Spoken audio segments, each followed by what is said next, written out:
Welcome to the Swirl Suite, everybody. Happy Wine Wednesday. Oh, so I know we've taken a little break. It's been a lot going on.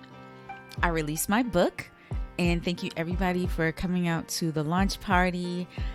Anybody who's bought a book, who's sent me well wishes or said congratulations. Thank you. I really appreciate it. So we were invited to the Finger Lakes a few weeks ago to speak on a panel titled A Seat at the Table. The moderator was Etanosa. She's a psalm out of Philly. The panelists were myself, Glynis, and a farmer named Carlos Aguilera. And some of the questions were geared around how we're treated in this industry. A question that Etty posed was, what do you want to tell winemakers who want to promote diversity and want a more diverse audience, customer base? Glynis and I gave very candid answers, and you could feel the shock in the audience when we gave some specific comments. But one of my comments was, Black people, we aren't safe everywhere. So how do you want to make us feel when we walk through your doors? A lot of your wineries are off the beaten path on windy roads, dark streets, all of these things. And we're already uncomfortable. And when we walk in, it's like, whew, we made it. All right, we're here. How do you want to make us feel when we walk through your door? When I worked at Black Ankle and I worked in the tasting room, there was a level of relief, a look of relief when someone Black walked through the door. You could see the relief on their faces because they were probably thinking, oh gosh, one of us, thank goodness, at least I'll be seen. So that was my take. Glynis dropped a bomb on all of them at closing remarks, and she's going to tell us all about that. Leslie was also on a panel the next day called Terrior in the Age of the Internet, just how the internet has impacted the industry, especially during COVID. And the moderator was Maya Johnson-Dunn, and hopefully she can be on the podcast soon. But here is our entire recap of the Finger Lakes excursion. Cheers. I don't really have a script. I just wanted us to do a little recap of the Finger Lakes while it was still semi-fresh in our brains. So I listened to the podcast that talked about us. Mm-hmm. It was a podcast that talked about us. All due respect to those gentlemen, I apologize because I don't recall the name of the podcast. I think it's called Disgorged. Disgorged. Okay, Disgorged. Yeah. So they had a podcast talking about us. Yeah. So if you recall, Glynis, this was the panel. I know the panel. Okay. That you all are cursing, and we were like, if that was us, they would have been like, Right. Okay. Okay. So later, so our good friend, let's shout out Wine Casual. Right. Wine Casual sent us an email shortly after our Finger Lakes excursion. I remember that. He said, hey, they are talking about their experience at the conference, the Riesling Finger Lakes excursion. And they talk about the Swirl Suite panel. And just for those who did not have the pleasure to attend, the Swirl Suite was invited to participate in two panels. One was a seat at the table. And then the second one was about social media and the internet and its influence on wine. So during the seat at the panel, and I'm going to hand the mic over to Vino Noir because it was her comments was the mic drop. Vino Noir had made some very accurate and bone chilling, because sometimes the truth hurts, statements about our experience up until that point at the conference. So Glynis, I was just trying to close out the final, we were asked for final comments. And this light bulb went off since we were talking about a seat at the table and to be conscious of how you react around people of color, let's take this conference, for example. And I said, we were on the first night, we were sitting down waiting to have our reception, the dinner. And we were sitting at that end of that table all by ourselves for a long while. And I'm going to give another shout out to our good friend Chris from Lakewood Vineyards in the Finger Lakes, the owner. He came over and said, hey, can I sit down with you all? And set a bottle in front of us. He was the only winemaker to do that. There was another winemaker, and I'm going to be nice, like my friends was kicking me and pinching me, don't say their name, because I do remember the winery and the person now. It's forever in my brain. Walked past us, didn't even pour any of his wines or that vineyard's wine the whole time, period. After Chris sat down, there were other winemakers that joined and had general conversation, and other people followed. So that was a perfect example of what happens of the marginalization of people of color at some of these events. Not just that one, but it could happen. It has happened at other events. But again, I want to give another shout out, and I will keep on giving Lakewood Vineyards a shout out for acknowledging us and just sitting down trying to get to know us, and then inviting us to his winery for a personal tour and full tasting of all his wines. Does that sum it up, my fellow co-host? Yes, It does. So as you can imagine, that there was a Lot of talk. an audible gasp when she had mentioned that at this very progressive conference, because I would say it was progressive, that people there were not as inviting to us, maybe because they didn't know us, even though we were 50% of the minority population at the conference. And we were isolated in the beginning. So during this other podcast, they had a panel on the same day, and they used a lot of colorful language to explain why you should not solely consider terroir in assessing wine and where it came from. They dissed DC. Yeah, so sure. We were done with that. And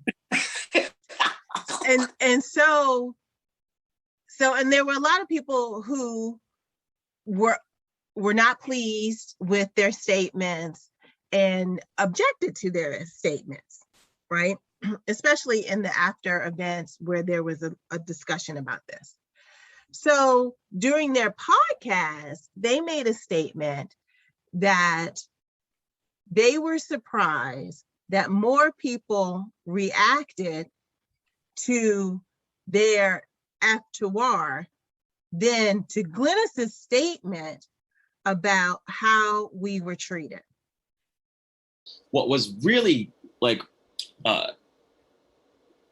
frustrating for me was that at the very first seminar of the day, there were two lovely women from the Swirl Suite podcast who regaled their encounter for the night previous, which was about we had a lakeside dinner, and they were sat along one of the ends of one of the tables that was closest to the wines. Mm-hmm. And up until a white winemaker decided to sit down and pour them some wine, that was the first instance that anyone had approached them about getting any other tastes in the seminar, knowing full well and absolutely realizing that someone had passed them 3 times and not given them any wine despite empty wine glasses. And then up until that person sat down with them, all of a sudden 7 other people decided that they would also give them wine, just as either as a sign of like, you're in the in crowd, or like we should be paying attention to you because. And the fact that people got more upset that we said terroir sucks than someone being, we should fix that whole thing where we were horrible to Black women. like that's a big disconnect. That's a really big disconnect for me. They also are mad at me though too. The Swirl Suite ladies were mad because I said DC sucked. Oh, and sure. I could not get out of that one. I tried to have a conversation. They're like, that's a wrong opinion. I'm like, okay, well, I don't like DC. I'm sorry, but they were wonderful, and everyone should be mad at me all the time. So I was like, this is a very interesting perspective, because if people went up to them and said, I can't believe you said that, da da da da da, and nobody went up to them and said, that was a shame how we treated them 3 little Black girls that came into the conference. That's a huge statement. Like, that is a huge statement. And I can understand them saying there are bigger injustices in this world than us saying, forget the terroir. There's, that is not a criminal act. And I'm using that in air quotes. So please, if anybody is going to write into Sarita, it was an air quotes type of thing. I think that's very telling of where we are, where people feel more comfortable in saying in their outrage about how you assess wine than how you assess current circumstances of subtle racism. Well, I mean, discrimination or not having a seat at the table. That would mean that they would have to be uncomfortable and look at themselves, when a lot of times they don't even realize that it's them. Like, oh, well, I don't do that. They're not talking about me. Did any one of those guys speak to you before our panels? I'm chewing popcorn like that little deer on that knee. That silence says it all. No, the guy that did say that dissed DC, it was just one of them that dissed DC. He did come up to me after and introduce himself. And I said, oh, you're the guy that doesn't like DC. He was like, oh, I'm just feeling today. Everybody hates me today. It's fine. It's okay. It's not that I don't like DC. I was like, no need to clean it up now. No need. You've already said it on your podcast for the world to hear. So it's fine. And what's profound, he walked up to the vine me up, all things DC. Yes. Yeah. But I want to talk about the responses that I got from white women at this conference.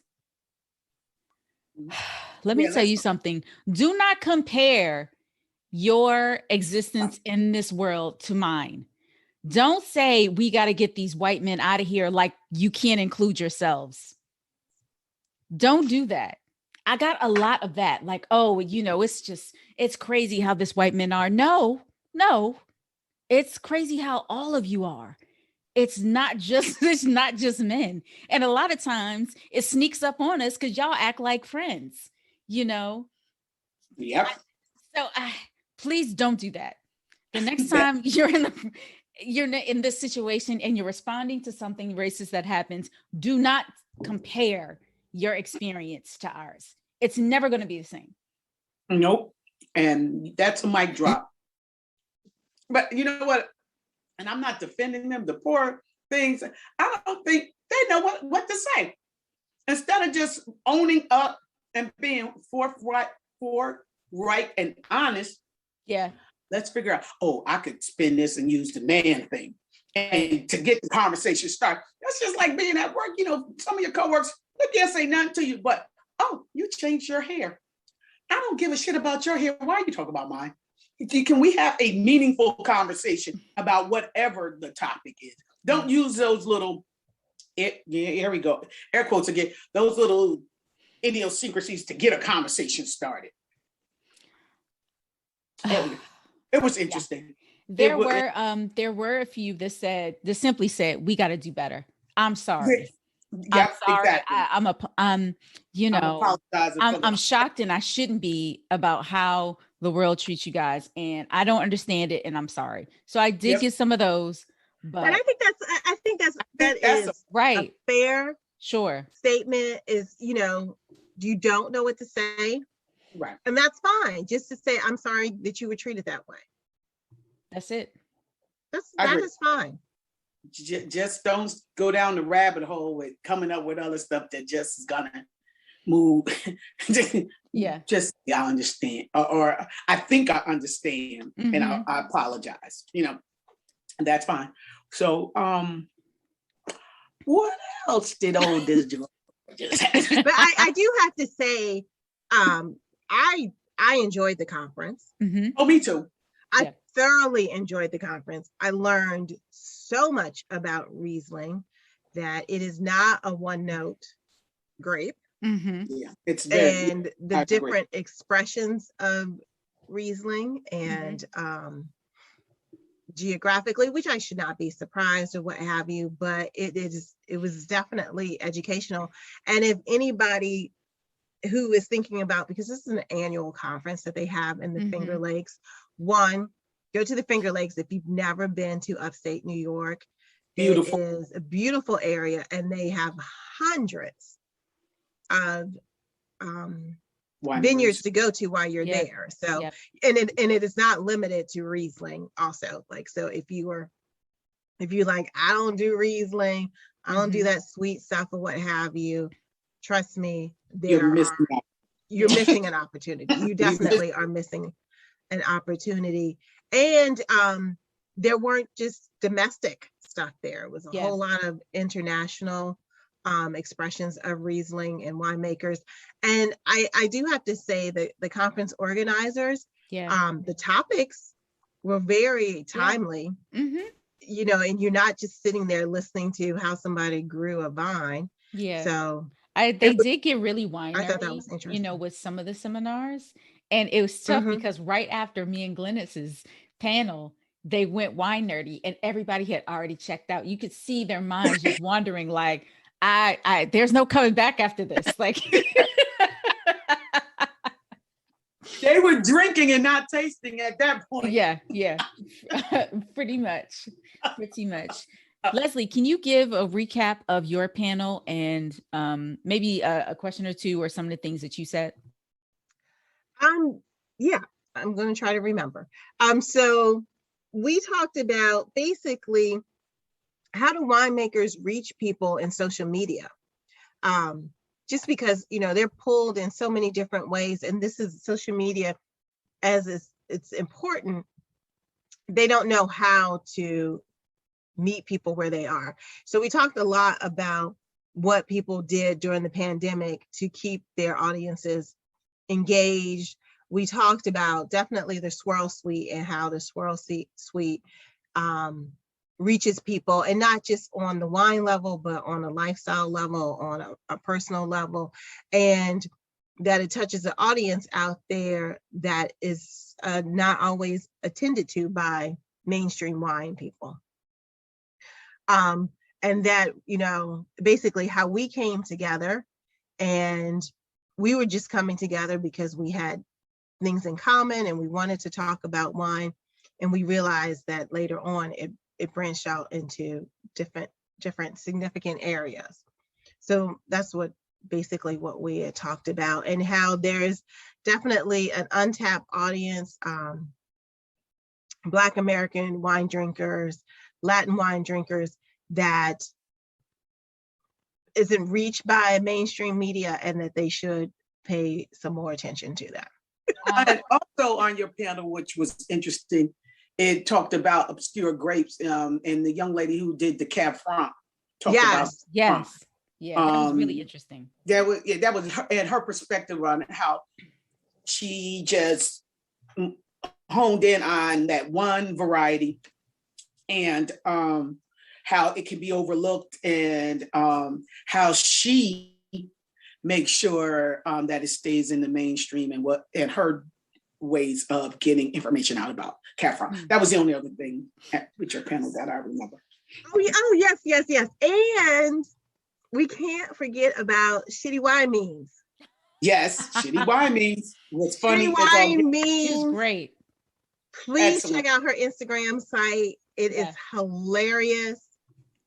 And she just takes everyday memes about wine and turns it around. But her whole point is that wine can be fun.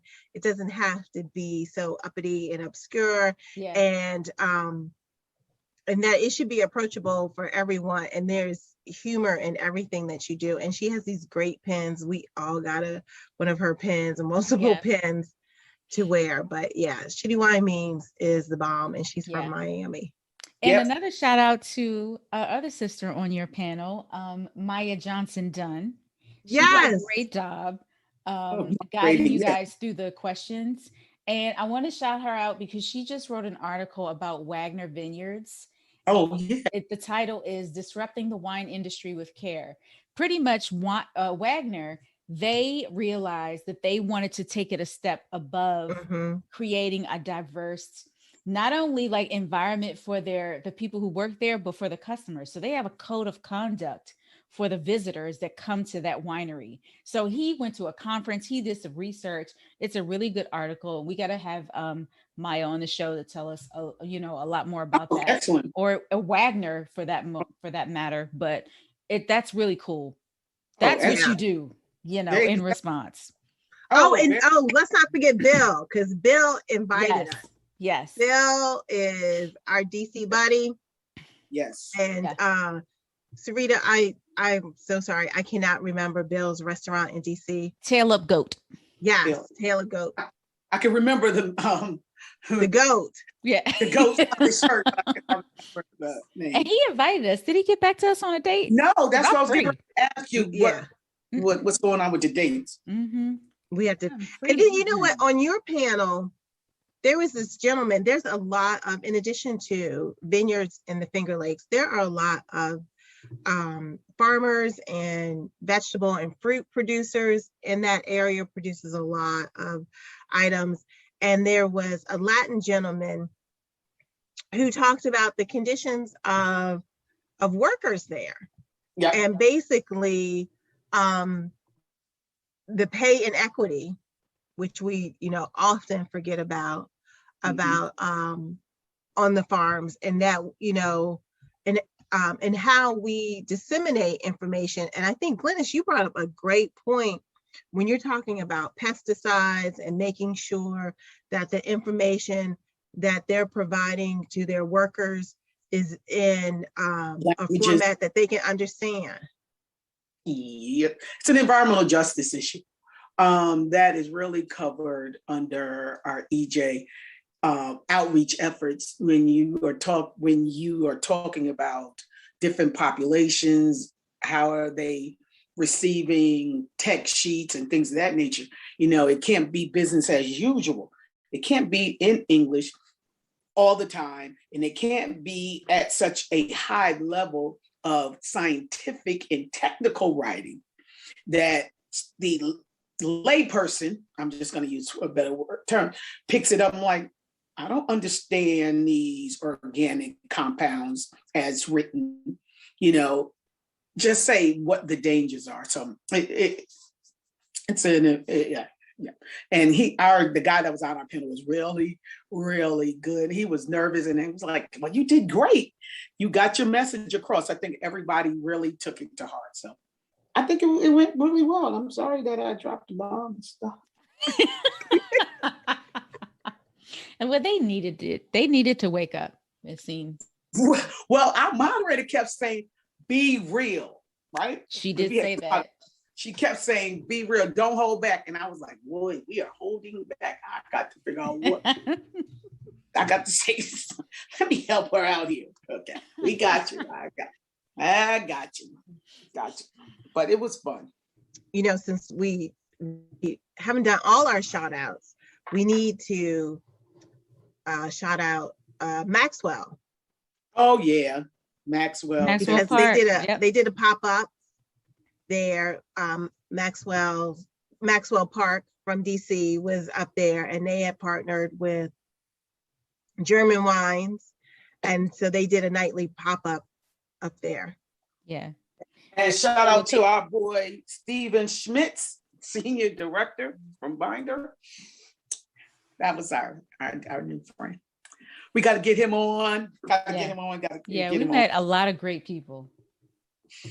Yes, indeed. He hooked us up. So, and he's interested. He really wants to be on the show too. So that was going to be a fun. We might need to make that an after dark one. Yeah, that might be a after dark one. So would you guys go back to this conference? Would you go back if you weren't a panelist? They offered a lot, I guess. I didn't really pay attention to the whole registration process. I know it was broken out into different pieces and price points or whatever, and never really totaled the whole thing and would I want all access, you know. Yeah. So. Yeah. I thought it was interesting because we were there primarily for the professional panels. Right. But starting that Thursday or Friday, they had, I don't want to call it amateurs, but they had like open. So for the public, for the public, right. So if you weren't in the wine industry and you just, you know, you were just going to make this destination, they had activities there. So if you're like, I don't want to hear about grapes growing or what have you, I just want to drink some good wine, they had different panels and tours for those days. And we had good old Cornell chicken, which when they first said we were having Cornell chicken, I thought it was like pumped with hormones or what have you. But it's like a Peruvian chicken to me. It tastes like Peruvian chicken. And that really chicken was so good. Yeah. Oh yeah, he did it, and he grilled it all by himself. Yeah. With that huge grill. I gotta check to see if I got a picture of the grill. I was like, oh my gosh, and it was good. It was really good. It was definitely good. It seems like that area is an eclectic mix of different winemakers. A lot of young winemakers. They were young, seem to migrate to that area to learn how to make wine, to work different harvests in that area. And then with Cornell so close, remember we met the other young lady who studied canned wine specifically. Working on a PhD. Yeah. Yeah. So they probably get a lot of students that become winemakers too. Oh yeah. Would I go back? Yeah. Yeah. I love the Finger Lakes. And I liked Lake Geneva. It was cute. It was a cute little town. Yeah. Exactly. So I would definitely go back. Yeah. And we were at so the audience understands the Finger Lakes is made up of 1, 2, 3, 4, 5 or 6 lakes. And we were in Geneva. And if you look at your hand, like, and I want to say like your middle finger right at the top is where Geneva sits. So it's very north in the Finger Lakes. And it's, to give you a reference, it's about 50 miles north of Corning, New York. And beautiful. It's gorgeous. Just beautiful. Sitting on the, the way some of the houses in the vineyards are situated, the aspect of the vineyard. Yeah. Gorgeous, gorgeous, gorgeous, gorgeous, the lake. So I would definitely go back. And plus we got to go back because we were invited back to sit with Chris and his family on his porch and drink some more wine. There you go. Yeah, we intended on our ride back, we had intended to stop at 3 places. Oh, did you guys stop at all? No. We stopped at Lakewood. And what did you get from Lakewood? Say it again. What did you get from Lakewood? A suitcase full of wine. We sure did. We sure did. And we pretty much met the whole family. Yep. And we met the uncle. Met his uncle, his father's brother, or his wife's brother. His father's brother, who his father and him and his brother were the ones who really established the vineyard there. So his father's brother. Yep. Learned a little bit about him, the wife, his daughters. So yeah, it was really, he opened, he's like, y'all family. And his wife said, I knew he said he met some friends, and we walked up and she was like, hey, she came over and had to see who he must have been talking about, because they said, oh, he said he met some friends and that y'all will be coming. Because at least we called before we came. And that's what happened. Yep. Oh man. So did you try, because I think I only tried one of his wines. Did you try many? Were all of them pretty good? All of them are pretty good. Yeah. All of them are pretty good. She's Oh, you drinking. drinking one today. So what are you drinking? Is that a Riesling? So you remember when Sarita, you weren't in the car when we were driving up, but I said I wanted to find an ice wine. And I had not, which is so, it's so funny because you have a certain perspective about regions, like they have all of these. But when we were there, we did not have a lot of ice wines to try. And Glynis had mentioned, oh, Leslie's looking for an ice wine.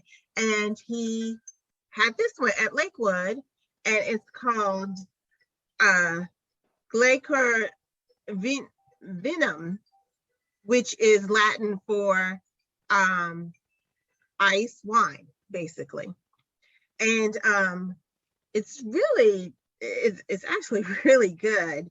And because some ice wines are just too sweet, they're overly sweet or what have you. It's like syrup. Yeah. And to some point where it actually tastes bitter in nature because it's too sweet. But he calls it iced wine because it's not traditional ice wine where it stays on the vine to the first frost. They actually pick the grapes and then they freeze them. Interesting. And then they make the ice wine. But surprisingly, you still get a lot of acid off of this wine. You definitely can taste the acid, but it's not overwhelming. It's just like a nice subtle addition to it. And of course, they're made with Riesling. Yeah, great. And we bought two. I bought 2 bottles of their sparkling. They're high-end sparkling. I haven't opened them yet, so I'll let you know. But I did open the bubbly canoe or bubbly. What was that? The one they put it in a can, but they have it in a bottle too. They do both. So I served that this weekend with some friends who were in from Milwaukee, and they love it. It's pretty decent. I didn't have to. And then I also got their 3-generation Riesling. Right, I got that, which is their dry Riesling. Mm-hmm. Yeah, that was delicious. That was good. That was very good. Yay! So speaking of New York, I read that New York is going to require proof of vaccination for fitness centers, museums, and this is New York City. So you're going to have to, I don't know if maybe you can take a picture of your vaccination card or you got to laminate it and carry it around with you. But people are getting back serious because I don't think anybody wants to close. Right. So they're just trying to figure out ways to try to keep everybody safe, I guess. One thing I would not suggest you laminate your vaccination card, because if you have to get a booster and they want to use the card to put on, then what you gonna do? True. So get the pouch, the pouch. Okay. Little pouches, because they have pouches to fit the size of the vaccination card, which I have. Okay. You can buy a 3-pack on Amazon, and just put it in that pouch, and you seal it so you can take it out, get it. If you get a booster, they dated and signed, and you can put it back in. Gotcha. No, that's yeah. Yeah, I would. You know what? I make a copy of my vaccination card because I know me, and I would up and lose it and be really upset. Yeah. So I don't take the original with me. I take the copies of it. But the thing about it, and this is what I was very concerned about in the beginning, is people who have chosen not to get vaccinated, that they have gotten sick and the virus has mutated. And now I feel like they have nullified my vaccination, because people who are getting, some people who are now getting sick have been vaccinated, and now they are getting sick. Now they aren't getting sick and dying, but still we have not stopped the spread. And part of the reason we haven't stopped the spread is because people did not get vaccinated, not because of health reasons or those type of reasons, just because they don't believe in the science and that there's some voodoo behind that. Yep. It's just pure ignorance is what it is. I think, I posted something on Facebook, as you hear people, well, you don't know what's in it. You don't know what's in them chicken McNuggets and that Coca-Cola you drinking either. It's just and I know everybody has the right to make their own decisions on things, but the only thing that the folks who have gotten vaccinated have done, thank God, is slow down the progression of this disease, of this virus, excuse me. And like you said, Leslie, what viruses and bacteria do, they mutate, and that's what's happening. So now you have this variant, and those of us who have gotten the vaccine, if you catch the variant at this point, if you're exposed to the virus at this point, the variant virus at this point, the vaccine that you have in your immune system has a better fighting chance of you surviving. And that's the testimonies that we who have been vaccinated can give. And I know several people who didn't get it, and a couple are gone. So I don't think it's worth getting on a ventilator, because to be intubated is not fun, because most of the folks don't come off. It's like, wow, who'd ever thunk it? Yeah. You be living through a pandemic. You read about these pandemics. The last big one, which is similar to this, was the Spanish flu, 1818 to 1820, which was, like I told people, we really wouldn't be clear. Believe me, 2022, you would start really seeing a decline, because that's if everybody followed the protocols. So it would run its course. But who knows if 2022 is the target at this point. Well, in DC recently, even vaccinated people now have to wear a mask inside. Mm-hmm. Yep. It's gone back, right? Mm-hmm. Yep.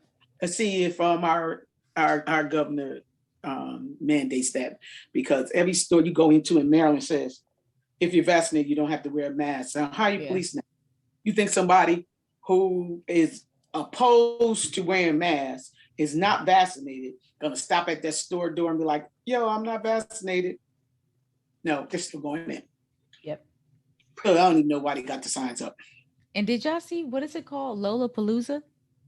Lollapalooza. Oh my goodness. What in the world? You can't even see the ground. I'm shocked. Let me tell you, we were in the Finger Lakes. We stopped at this dairy. It was a very good dairy. Mm-hmm. And they had a table of different cheeses cut up, and then you had your toothpick and you could pick your cheese. And I couldn't do it. I could not go and get the cheese, because people were leaning over the table without a mask, just eating it. And I'm like, I'm just gonna have to pass. I'll buy my own damn cheese, but I'm not going to go to that table. And you sure did. You went and bought cheese. Yep. I didn't buy no cheese, but I bought pretzels. I didn't eat any. I just ate some Leslie's later. So that's a good question. And Sabrina, you may have asked this before, but what won't you go back and do now? No, not ready for open buffets. I know I'm not with the inside concerts where it's wall to wall people. If I can't go an outside concert, I don't like crowds to start with. So you want to put me 100,000 people in a stadium somewhere? Mm-hmm. Nah, man. Yeah, because I know Gabrielle Union, she's releasing a book, her second book, and she's doing a book tour, and she's coming to DC. She's coming to the Warner Theater in September. And a friend texted me and asked me, was I considering going? Would I want to go? I was like, ooh, nah. I'm leaning towards no. I just don't know what it's going to be like by the time fall rolls around. I have no idea.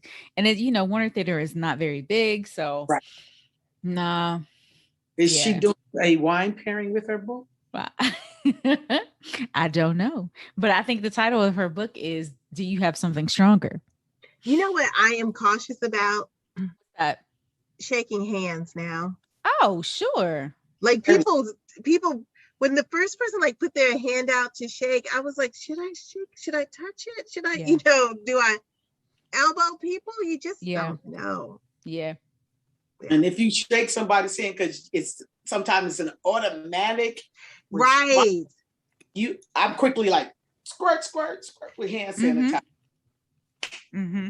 It's just, you got to do it real quick. Let's get this. Well, see, so that shaking hand thing, I wasn't really into from the beginning, because I remember one of my big, 2 levels up supervisor, he will always sneeze in his hand and just kind of like wipe it on. So he went to shake it. I was like, because you sneeze in your hand. Everybody looked at me. I was like, y'all, who cares? That's what he do. I'm not shaking his hand. So can we talk about this Hulu and Power thing for a minute? Why won't Hulu let me sign up? I have not watched Power. Wait, it won't let you sign up? Okay, so it kept saying when I went through the whole thing, put my name in, account, went through Amazon Fire, blah, blah, blah, blah. It said it doesn't recognize the card for payment. I'm still buying off of Amazon. Everything else is still pulling from Amazon. For some reason, I don't know what the connection is with Amazon and that Hulu, but it's not reading it. What? I was like, that could have been halfway finished. That's crazy. Wait, did we watch through Hulu or did we watch through Amazon Prime the video? Amazon Prime. Yeah, so try Prime Video, Glynis. That should work for you. Okay. Yeah. The first season. Okay. Yeah. Because we were getting into it, guys. We introduced Glynis to Power, and now we're ready for her to catch up. Oh, yes. And Kanan, the young man who plays Kanan, is 50 Cent's son in real life. Get out of here! His son. Wow. Yeah, it's so funny because when you're like, he don't look like 50, but they have a picture of the two of them standing together on the World Wide Web. I was like, yeah, that's that man's son. Wow. Yeah. Well, guys, that is a wrap. Thank you so much for joining the Swirl Suite podcast and listening to our recap of the Finger Lakes. Be sure to follow all of us on social media. I am Vine Me Up. Leslie is Vino301. Glynis is Vino Noir. And Tanisha is Girl Meets Glass. The Vine Me Up activity book is still for sale on my website, finemeupdc.com, or you can order straight from Amazon or Barnes & Nobles. Cheers.